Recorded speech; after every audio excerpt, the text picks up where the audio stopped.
Hello दोस्तों, आप सभी का जेपी वर्ल्ड एजुकेशन चैनल पर स्वागत है। आज हम कुछ नई सोच के साथ क्रांतिकारियों की जीवनी पर कुछ सीरीज चलाना चाहते हैं। अगर आप लोगों को इसमें इंटरेस्ट होगा तो प्लीज़ हमको सपोर्ट कीजिएगा। आज हम उस शख्स के बारे में बात करने जा रहे हैं, उस क्रांतिकारी शख्स के बारे में जिन्होंने कहा था, हम आज़ाद थे, हम आज़ाद हैं और हम आज़ाद ही मरेंगे। उन्होंने एक लाइन और कही थी कि ये वक्त है उठ खड़े होने का और खुद को साबित करने का एवं अपने सपनों को एक नए मुकाम तक पहुंचाने का। ये उस समय की बात है जिस समय हमारा देश अंग्रेजों के गुलाम था। अंग्रेजों की क्रूरता का सबसे बड़ा परिचय अगर लेना है तो आप जलियांवाला बाग हत्याकांड के चीज से ले सकते हैं, जिसमें चारों ओर दीवारें खड़ी थी और उस सभा में लोग सभा कर रहे थे, जिसमें छोटे बच्चे, बड़े बच्चे, बूढ़े बुजुर्ग, माताएं, बहनें और हर तबके के लोग वहां मौजूद थे, जिसका सिर्फ और सिर्फ एक ही एग्जिट गेट था। सॉरी। और वहां पर जनरल डायर आकर के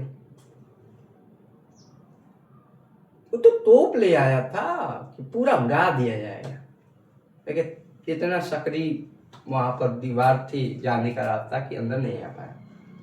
पूरे सैनिकों को ले आकर के खड़ा कर दिया और फायर का आदेश दे दिया। उससे ज्यादा क्रूरता क्या हो सकती है।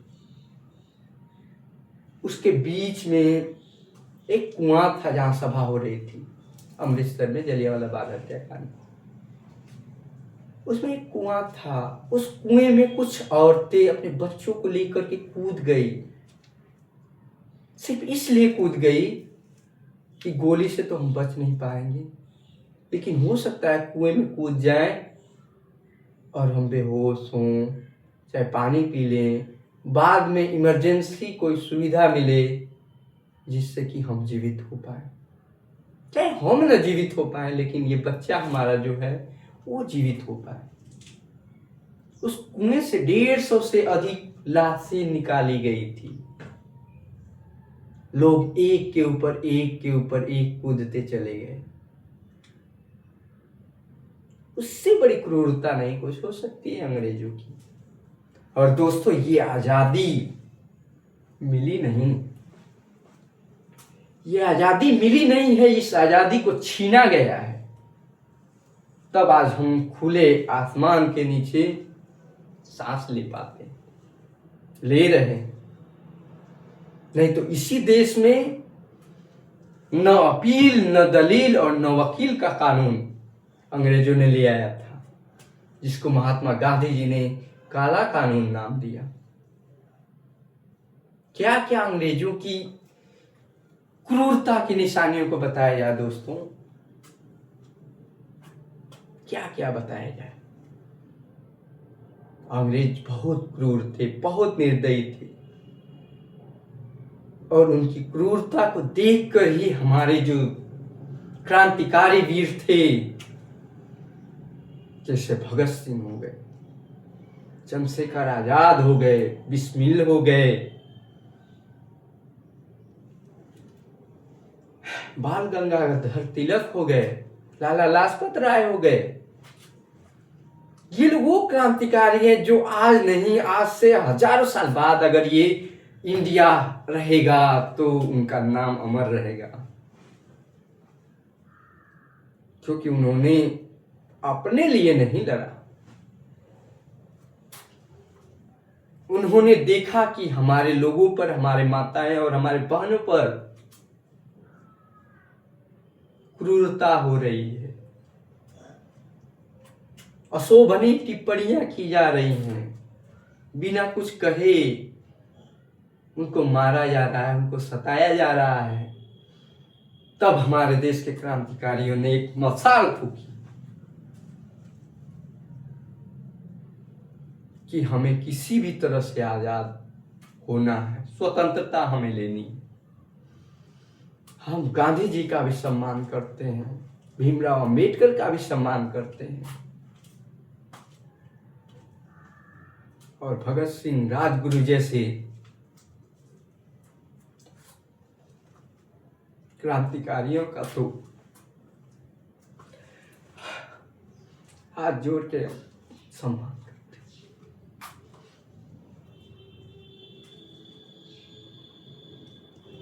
क्या वो चंद्रशेखर आजाद थे? क्या उन्होंने सोचा रहा होगा? इतना बड़ा उन्होंने एक संस्था बनाई, एक संस्था तैयार की, राम प्रसाद बिस्मिल के नेतृत्व में HRA, हिंदुस्तान रिपब्लिक एसोसिएशन, और उसका सिर्फ यही उद्देश्य था कि हम आजादी अगर हमें अहिंसा से नहीं मिल रही है तो अहिंसा से लेके रहेंगे, लेकिन लेके रहेंगे।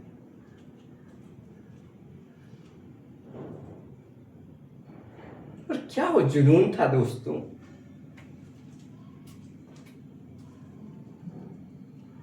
कि उस इंसान को पूरी जिंदगी भर अंग्रेजी हुकूमत नहीं पकड़ पाई, नहीं पकड़ पाई, और उस इंसान ने जो प्रण लिया था उस प्रण को निभाया कि हम आजाद थे, आजाद हैं और आजाद ही रहेंगे। और अंत में अपने ही लोगों ने दगा दिया, अंत में अपने ही लोगों ने दगा दिया। जैसे हमने रामायण में सुना है कि उन्होंने रावण के बारे में सब कुछ बताया तो रावण का वध हुआ। उसी प्रकार अपने ही एक बहुत खास ही लोग एक थे, वीरभद्र तिवारी, उन्होंने ही अंग्रेजी हुकूमत को सूचना दी कि ये चंद्रशेखर आजाद इसी अल्फ्रेड पार्क में अपने दोस्त के साथ बैठे हुए हैं। और उस अल्फ्रेड पार्क को चारों से घेर लिया गया और गोलीबारी चली, और चंद्रशेखर आजाद ने इतना वीरता का परिचय दिया कि उनके साथ एक और दोस्त थे, उनको भी कवर बैग दे करके कहा कि आप जाइए, हम भले घिर चुके हैं, आप जाइए और इस क्रांतिकारी गतिविधि को आगे बढ़ाइएगा, लेकिन हमको आज लड़ना है। जो अंग्रेज अधिकारी थे, इतना उनका अचूक निशाना था, मारे एकदम, अंग्रेज अधिकारी के जबड़े फट गए, एक अधिकारी के हाथ पर गोली लग गई, लेकिन इन्होंने हार नहीं मानी, चारों से घिर गए। इनके पैर में गोली लगी, इनके हाथों में गोली लगी,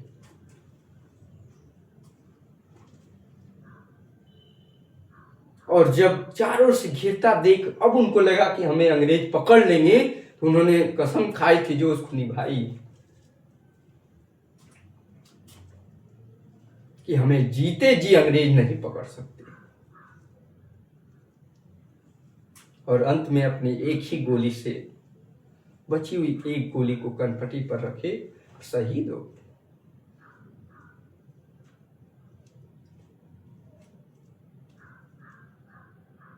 इसलिए हम कह रहे हैं,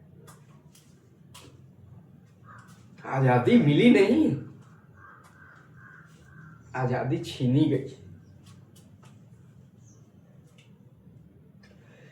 हम आपको ये चीज सुनाते हुए थोड़े भावुक हो जा रहे हैं, लेकिन बात सही है। क्योंकि कुछ लोग जब कहते हैं कि हमें आजादी 2014 में मिली है, तो ये दिल करा उठता है उन क्रांतिकारियों की सोच को सोचकर, जिनकी मेहनत के बदौलत, जिनके आंदोलन के बदौलत 1947 में हमको आजादी मिली। आज से 76-77 साल पहले हमें आजादी मिली, लेकिन कुछ लोग कहते हैं हमें 2014 में आजादी मिली। बहुत निंदनीय है, बहुत निंदनीय, घोर निंदा करते हैं हम इसकी।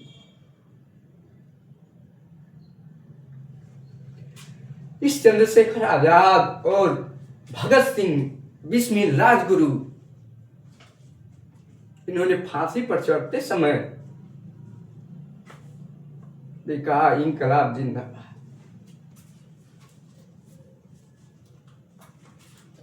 हम रहे या न रहे, लेकिन हमारा देश रहना चाहिए।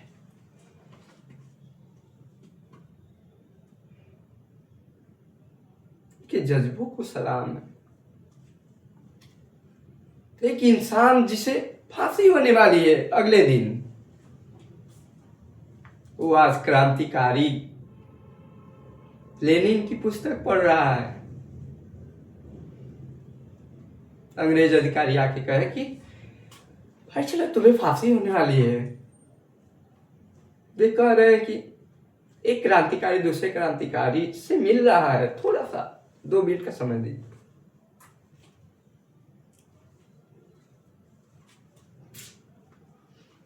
उन शहीदों के बारे में सोचिए दोस्तों।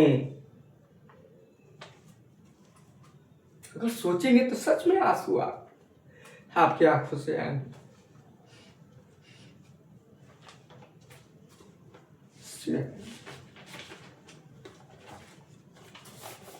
ये चंद्रशेखर आजाद थे, ये भगत सिंह थे, ये बिस्मिल थे, ये राजगुरु थे, भीमराव अम्बेडकर थे, महात्मा गांधी जी थे। इन्होंने इस समाज को जगाने का काम किया। ज्योतिबा फुले, जिन्होंने समाज में छुआछूत और भी बहुत सारी भावनाओं को दूर किया। भारत की पहली शिक्षित महिला सावित्रीबाई फुले। हम तो भारत सरकार से मांग करते हैं कि शिक्षक दिवस के दिन डॉक्टर सर्वपल्ली राधाकृष्णन के साथ साथ उस महिला का भी नाम लिया जाए।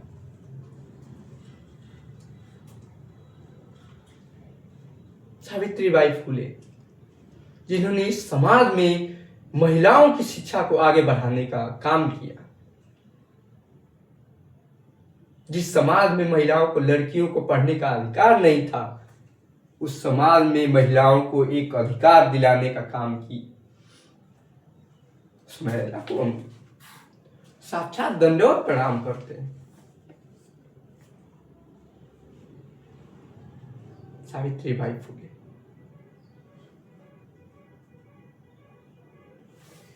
दोस्तों, इस देश को आजादी दिलाने और इस देश को आगे बढ़ाने और सामाजिक कुरीतियों को दूर करने में जिस भी एक व्यक्ति का सहयोग है, थोड़ा भी सहयोग है, उसको दिल से प्रणाम है। उन्हीं की वजह से आज हम खुले में सांस ले रहे हैं। नहीं तो यहां पर हम होते और अंग्रेज आते, बिना अपील, बिना दलील, बिना वकील के कानून के अंतर्गत ले जाके जेल में बंद कर देते। आज हमारे ऊपर संविधान का अधिकार है, हमें स्वतंत्रता का अधिकार है, हमारे मौलिक अधिकार है। हर एक व्यक्ति को स्वतंत्रता पूर्वक जीने का अधिकार है।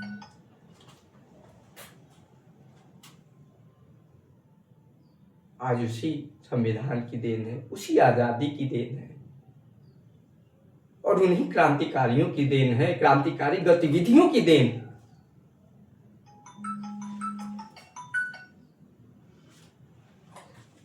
तो हम दो शब्द अंत में कहेंगे दोस्तों